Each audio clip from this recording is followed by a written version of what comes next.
ഹരേ കൃഷ്ണ. രാധേ രാധേ. സർവം ശ്രീകൃഷ്ണ അർപ്പണമസ്തു. എല്ലാ ഗോപന്മാർക്കും Krishnagatha happy be happy എന്ന ചാനലിലേക്ക് സ്വാഗതം. ഇന്ന് ഞാൻ പറയാൻ പോകുന്നത് ഗോവർദ്ധനത്തെ ഉയർത്തിയ കൃഷ്ണൻ്റെ കഥ. അതെങ്ങനെയാണ് നമുക്ക് നോക്കാം. ഭാഗവതത്തിലും മറ്റ് പുരാണങ്ങളിലും ശ്രീകൃഷ്ണൻ ഒരു കൊച്ചുകുട്ടിയായിരിക്കുമ്പോൾ ഗോവർദ്ധൻ പർവ്വതം അല്ലെങ്കിൽ ഗോവർദ്ധൻ കുന്ന് ഉയർത്തിയതിനെക്കുറിച്ച് രസകരമായ ഒരു കഥയുണ്ട്. നമുക്ക് കഥ തുടങ്ങാം കേട്ടോ. ഒരിക്കൽ നന്ദമഹാരാജാവ് ഉൾപ്പെടെയുള്ള ബ്രജവാസികൾ, അതായത് നമ്മുടെ വൃന്ദാവനത്തിലുള്ള പശുക്കളെയൊക്കെ കൊണ്ട് നടക്കുകയും അവരെ പരിപാലിക്കുകയും ചെയ്യുന്നവരെ പറയുന്നതാണ് ബ്രജവാസികൾ എന്ന് പറയുന്നത്. ബ്രജവാസികൾ ഇന്ദ്രൻ്റെ പൂജയ്ക്ക് പദ്ധതിയിടുമ്പോൾ അന്നത്തെ ഒരു കുട്ടിയായിരുന്ന ശ്രീകൃഷ്ണൻ എന്തിനാണിങ്ങനെ ചെയ്യുന്നത് എന്ന് അവരോട് ചോദിക്കേണ്ടായി. ഇന്ദ്രനെ പ്രീതിപ്പെടുത്താനാണെന്ന് പറഞ്ഞു.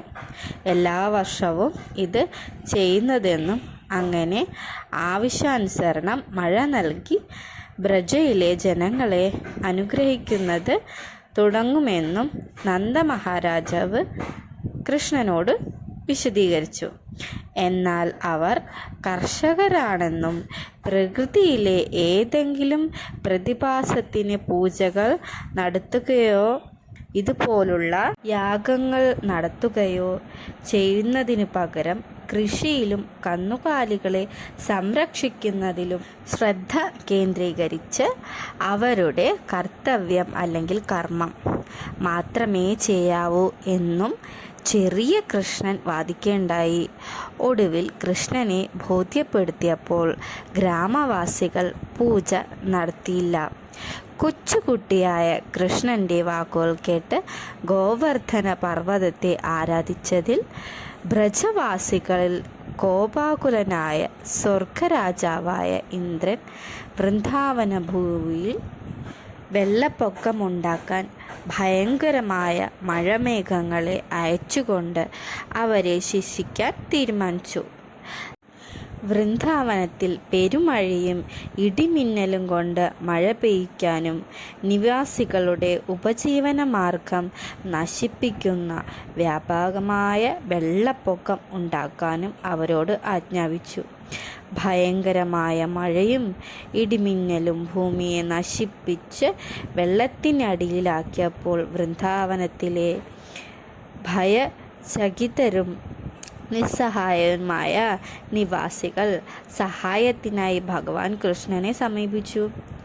സാഹചര്യം നന്നായി മനസ്സിലാക്കി കൃഷ്ണൻ ഇടതു കൈകൊണ്ട് ഗോവർദ്ധൻ കുന്ന് മുഴുവൻ ഉയർത്തി ഒരു കുട പോലെ ഉയർത്തിപ്പിടിച്ചു.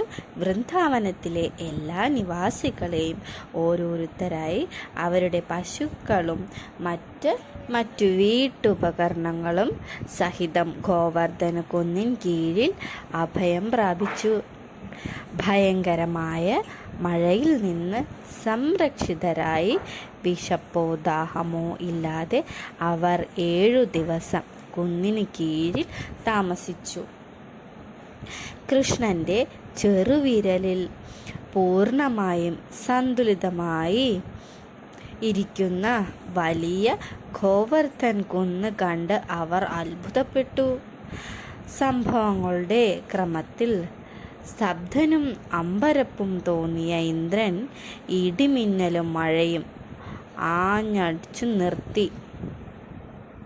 നാശത്തിൻ്റെ മേഘങ്ങളെ തിരികെ വിളിച്ചു. ആകാശം വീണ്ടും തെളിഞ്ഞു. സൂര്യൻ വൃന്ദാവനത്തിന് മുകളിൽ പ്രകാശിച്ചു. കൊച്ചു കൃഷ്ണൻ നിവാസികളോട് ഭയമില്ലാതെ വീട്ടിലേക്ക് മടങ്ങാൻ ആവശ്യപ്പെട്ടു. ഗോവർദ്ധൻ കുന്നിനെ അത് എവിടെയാണോ അവിടെ തന്നെ പതുക്കെ തിരിച്ചു നിർത്തി.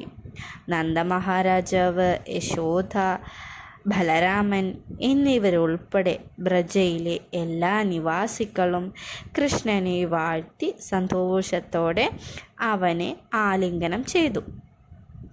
ഇന്ദ്ര രാജാവിൻ്റെ വ്യാജ അഹങ്കാരം തകർന്നത് ഇങ്ങനെയാണ്. അദ്ദേഹം കൈകൾ കൂപ്പി ഭഗവാൻ കൃഷ്ണൻ്റെ അടുത്തെത്തി ക്ഷമയാചിച്ച് പ്രാർത്ഥിച്ചു.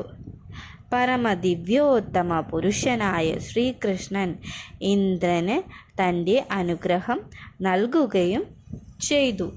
അവൻ്റെ ധർമ്മത്തെക്കുറിച്ചും കടമകളെക്കുറിച്ചും അദ്ദേഹത്തിന് ബോധവൽക്കരണം ചെയ്യുകയും ചെയ്തു. ശ്രീകൃഷ്ണൻ ഇതാണ് ഗോവർദ്ധന പർവ്വതം ഉയർത്തി അവിടെ ഉണ്ടായിരുന്ന ബ്രജവാസികളെ എല്ലാ ദുരന്തങ്ങളിൽ നിന്നും രക്ഷിച്ച കഥ. പിന്നെ ഈ കാണുന്ന പിക്ചറൊക്കെ ഇല്ലേ, ഇത് ശരിക്കുള്ള ഗോവർദ്ധന പർവ്വതമാണ് കേട്ടോ. അവിടെ ഇപ്പോൾ ഗോവർദ്ധന വലിയ പർവ്വതമായിരുന്നു, അത് ആ കുന്ന് ചെറുതായി ഇപ്പോൾ തീരെ ചെറുതായിട്ടാണ് കാണുന്നത്. വൃന്ദാവനത്തിൽ പോകുമ്പോൾ ഗോവർദ്ധന പരിക്രമ ചെയ്യാൻ കഴിയും. ആരെങ്കിലും ഈ കഥ കേട്ടതിന് ശേഷം മുമ്പ് ഗോവർദ്ധന പരിക്രമ ചെയ്തിട്ടുണ്ടെങ്കിൽ കമൻറ്റ് ബോക്സിൽ പറയാവുന്നതാണ് കേട്ടോ.